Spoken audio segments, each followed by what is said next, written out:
Hello, Canada, and bienvenue.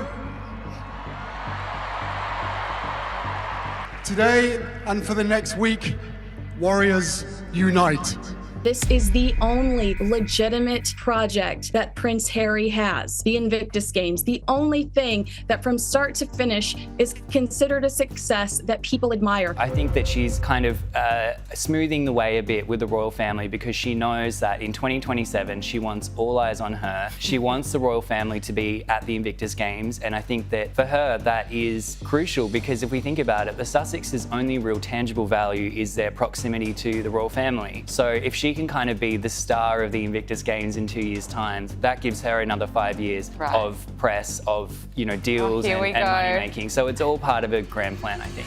What would you do if the thing you built from the ground up, the legacy you thought was yours, was suddenly ripped away from you? And to make it worse, someone else, someone you've admired, steps in and takes your place? Well, that's exactly what's happening to Prince Harry right now. Prince Harry, once the face of the Invictus Games, a cause he passionately created to honor wounded veterans, is facing the ultimate betrayal. The game-changing news? The Invictus Games Foundation just appointed none other than David Beckham as the new patron. Yes, the David Beckham, global icon, football legend, and one of the most beloved figures in the world. This isn't just about a title, it's about Harry's very last claim to global credibility being snatched away. For Harry, this feels less like a change and more like a complete dethroning. And when you look at the bigger picture, the decline of his royal influence, the constant media circus surrounding his life with Meghan, and now this major shakeup, it's hard not to ask, is this the final nail in Harry's public coffin? Stick with us because what happens next is even more shocking than you might think. Let's start with the Sussex's feud with the Beckhams. According to Lady C, and I know she has a lot of fans amongst royal watchers, it was David and Victoria Beckham who cut ties with the Sussexes, not the other way around. For Harry, this isn't just about losing a title, it's about losing his identity as the champion of the games. Invictus was his last foothold in the public eye, the last part of his royal legacy that still had the power to unite people. But now, just as his credibility is fading faster than ever, Beckham steps in with an air of stability and respect that Harry can't seem to hold on to anymore. And let's face it, this isn't just a minor shakeup, this is a full-blown dethroning. David Beckham, with his decades-long reputation, iconic status, and unwavering public support, is everything Harry is trying and failing to be. Where Harry has become embroiled in constant media battles, controversies, and family drama, Beckham stands tall as a universally admired figure who stayed above the fray. But here's where it gets even more cutting. Beckham didn't just step in out of nowhere. The Invictus Games Foundation needed a fresh face, someone who could help elevate the brand, rebuild its image, and bring in more global support. And Beckham, with his polished image and global appeal, fits the bill perfectly. There were reports that Meghan Markle put the kibosh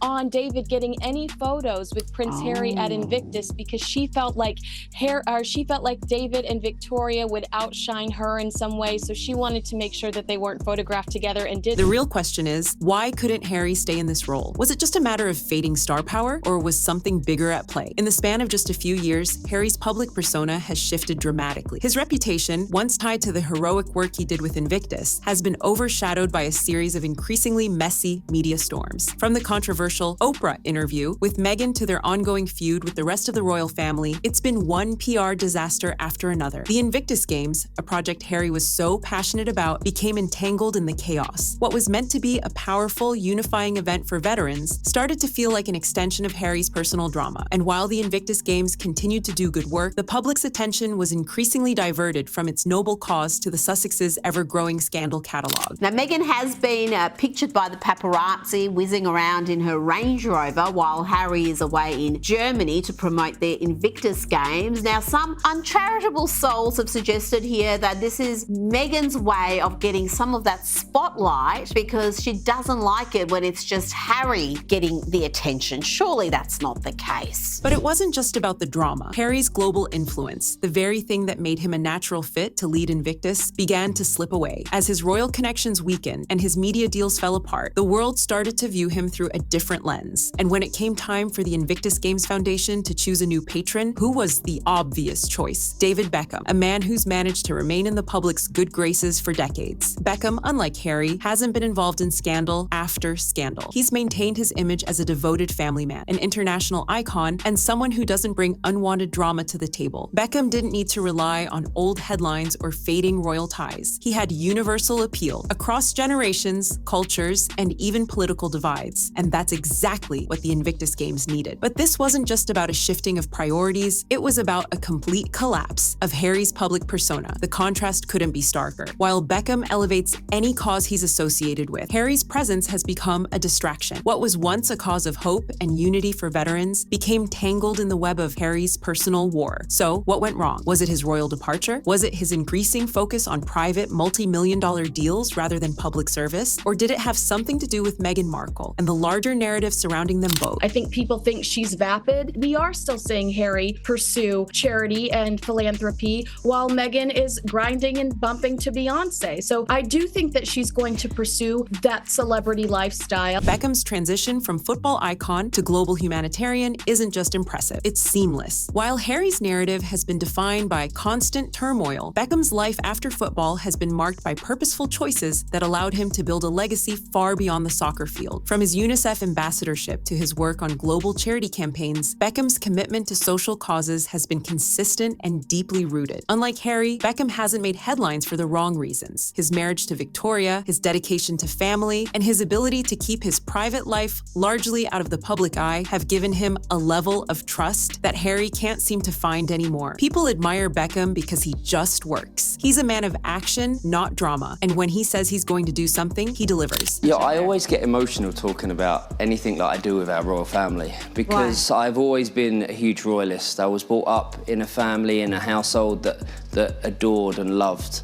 everything that came with the royal family. And let's not forget his unparalleled international appeal. Beckham is adored across generations, continents, and social classes. He's the kind of figure that makes people sit up and listen, no matter their background or politics. And in a world where public opinion moves as fast as the news cycle, having someone with that kind of reputation is invaluable. For the Invictus Games, which has always relied on global recognition to raise awareness and support, this was the ultimate decision. Beckham doesn't just bring the name, he brings the stability that the games need to thrive. He can rally people from every corner of the globe without dragging any personal drama into the mix. That's something Harry just doesn't have anymore. But there's more. Beckham isn't just a celebrity endorsing a cause. He's a man with deep connections in both the sports world and beyond. And those connections give him an unmatched ability to draw the right kind of attention to Invictus, without the negative headlines that Harry's association inevitably brings. But how did Harry, who once seemed like the perfect fit for this role, lose out to Beckham in the first place? What was the tipping point? Was it Harry's inability to stay above the drama, or was there something more insidious at play? Let's be real, everything. What's Meghan's role in this? Where is she sitting? And a reporter who spoke to the Daily Mail said that she is giving it her blessing. She does want to move forward with this reconciliation because she has big plans, and these big plans all sort of surround the 2027 Invictus Games, which will be in Birmingham. So a big return. This is Harry's signature charity, his signature event. It's coming back to the UK in 2 years' time. Harry does now seems wrapped in controversy. Every appearance, every statement, every new initiative ends up becoming part of the larger media frenzy surrounding him and Meghan. The Invictus Games, once celebrated for shining a spotlight on wounded veterans, was no longer just about the cause. It became part of the never-ending saga of Harry and Meghan's tumultuous journey away from the royal family. And that's the problem. The Invictus Games Foundation, which had long been Harry's brainchild, started to feel more like just another stage for the Sussexes' ongoing battle with the media, the monarch, and at times, the public itself. While Harry continued to push the narrative of him being the underdog, the outsider, the victim of a royal conspiracy, the games suffered as a result. As the Sussexes grew in prominence, so did the negative media coverage. The press didn't just report on Harry's public appearances, they scrutinized every move he made, every word he spoke. Even his most well-meaning speeches about the games were often overshadowed by the latest headlines about his family or his ongoing disputes. Conversation, and she stops because she's startled that somebody has grabbed her and is relocating her, and it's Meghan just taking it upon herself to adjust this woman for a photo.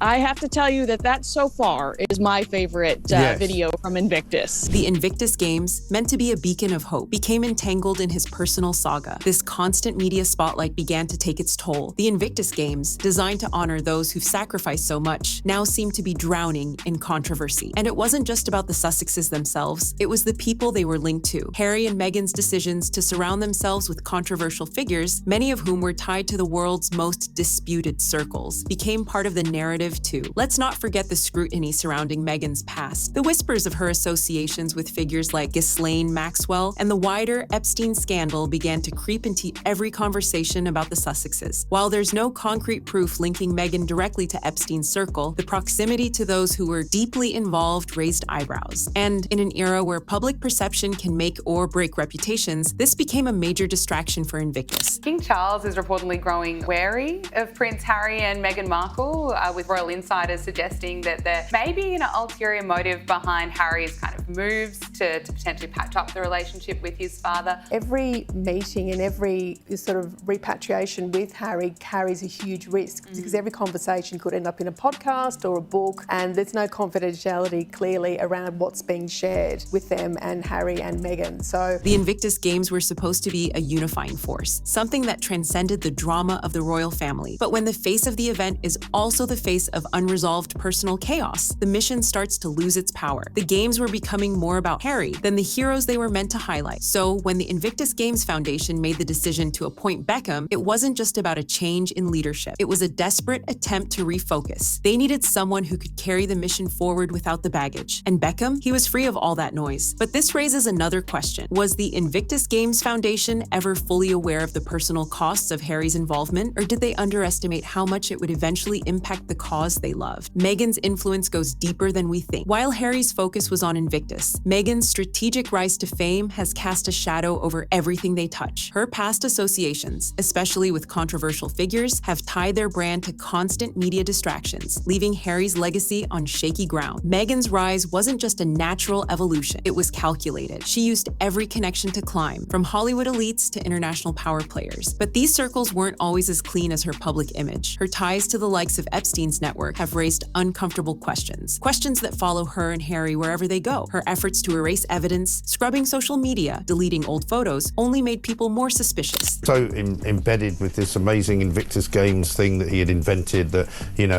he loved it more than anything else, and that she said, the great thing is that we're all part of one big family. You're my family and you're his family. And all I could think of was, well, she's obviously trying to say that he doesn't have a family because they're all horrible racists, they all live in England. The past Meghan worked so hard to hide is catching up, and it's pulling Harry down with it. Now, with the Invictus Games overshadowed by the Sussexes' drama, Beckham's calm, controversy-free image is the perfect antidote. Harry can't escape the media circus Meghan's ties have created, and it's costing him everything. Beckham's appointment wasn't just a change in leadership, it was a power move. As a global humanitarian with no ties to royal feuds or media scandals, Beckham brings stability and credibility. He's adored by millions, respected across generations, and unlike Harry, he doesn't have personal drama clouding his every step. For the Invictus Games, the choice was simple. Beckham brings peace and prestige, while Harry has only brought conflict. With Beckham now at the helm, Harry's legacy feels more fragile than ever. It's not just a shift in leadership, it's a dethroning. As Beckham embraces his new role, Harry is left to watch as his last self-made legacy fades away. The final blow to his royal ambitions has been dealt, and there's no coming back from it. Here at the Invictus Games, we are grounded in mutual respect, competing fiercely, but believing in one another, supporting one another, and rooting for one another. For years, the Sussexes have tried to craft their own version of events, using media manipulation to keep the public on their side. But now, cracks are starting to show. The public is no longer buying the victim narrative. Meghan's past, her ties to controversial figures, and her efforts to rewrite history are starting to unravel. PR insiders claim Meghan's team is in crisis mode, flooding the media with feel-good stories to distract from the growing scandal. But this strategy is backfiring. The public is catching on. From staged motherhood moments to health initiatives, it's clear Meghan's Meghan's efforts to hide the truth are only making people more suspicious. The Netflix projects, once heralded as the couple's big comeback, are floundering. The royal family's silence speaks volumes, and even Oprah, once their staunchest ally, is backing away. As the media war intensifies, the question remains, will the Sussexes ever regain control of their narrative, or has their past finally caught up with them? As the revelations about Meghan's past continue to surface, their carefully curated public image crumbles. The public no longer sees them as victims. They're starting to see them as manipulators. The media circus, the controversies, and the failed projects have left a lasting stain on their reputation. But here's the harsh reality. The Invictus Games, once Harry's crowning achievement, now feels like a distant memory. With David Beckham stepping in as the new face of the games, Harry's influence is slowly fading into obscurity. His last self-made legacy has been stripped away, and there's little left to salvage. Meghan's attempts to rebrand herself as a voice of empowerment and change are starting to ring hollow. No matter how many inspirational posts she shares, how many feel-good stories are published, the truth is sticking to her like glue. And as her allies retreat, Netflix, Oprah, even the royal family, it's becoming clear there's no easy way out of this mess. In the end, the Sussexes' future is uncertain. What once seemed like an unstoppable force now feels like a slow-motion crash. The question is no longer, what's next for Harry and Meghan? It's, can they ever escape the consequences of their own choices? What started as a fairy tale romance and a fresh start for Harry and Meghan has turned into one of the most dramatic downfalls in recent memory. The world once saw them as the new wave of royal influence, but now they're just a cautionary tale of how quickly everything can slip away. With David Beckham now taking over Invictus and the constant unraveling of their public personas, it seems like the Sussexes' time in the spotlight may be over. But as we've seen before with Meghan and Harry, things rarely end quietly. The real question is, will they be able to pull themselves out of this mess, or is their story about to take an even darker turn? If you're as intrigued by the twists and turns of their saga as we are, make sure to check out our last video, trust us. You won't want to miss it. Hit that like button, subscribe, and turn on notifications, because this drama is far from over. We'll be back with more soon.